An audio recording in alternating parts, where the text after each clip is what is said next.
अऊज़ु बिल्लाहि मिनश शैतानिर रजीम बिस्मिल्लाहिर रहमानिर रहीम अल्लाहुम्मा सल्लि अला मुहम्मदिन व आलि मुहम्मद वअज्जिल फरजहुम अल्लाहुम्मा लअन क़तलता अमीरुल मुमिनीन।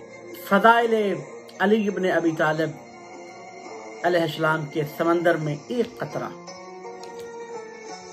नबी मुकर्रम हज़रत मोहम्मद मुस्तफ़ा सल्लल्लाहु अलैहि वसल्लम की वो अहादीस जो आप सल्लल्लाहु अलैहि वसल्लम ने सिर्फ अली के लिए फरमाई, किसी और के लिए नहीं। और जो चंद अहादीस मैं जिक्र करूंगा वो सब की सब हमारे अहले सुन्नत की किताबों में भरी पड़ी है।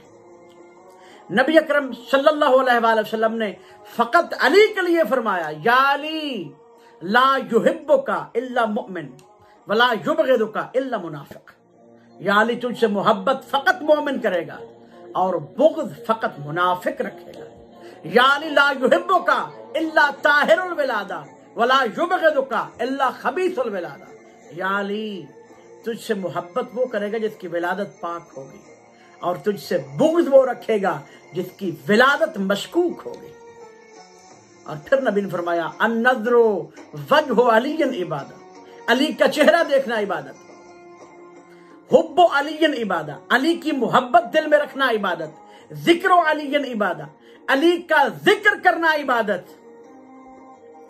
और फिर नबी अकरम सल्लल्लाहु अलैहि वसल्लम फरमाते हुए नजर आते हैं, उस वक़्त तक जन्नत में जाने की बातें करने वाले पैगंबर फरमाते हैं, उस वक़्त तक कोई शख्स जन्नत में नहीं जा सकता जब तक कि अली के हाथ का लिखा हुआ परवाना मौजूद ना।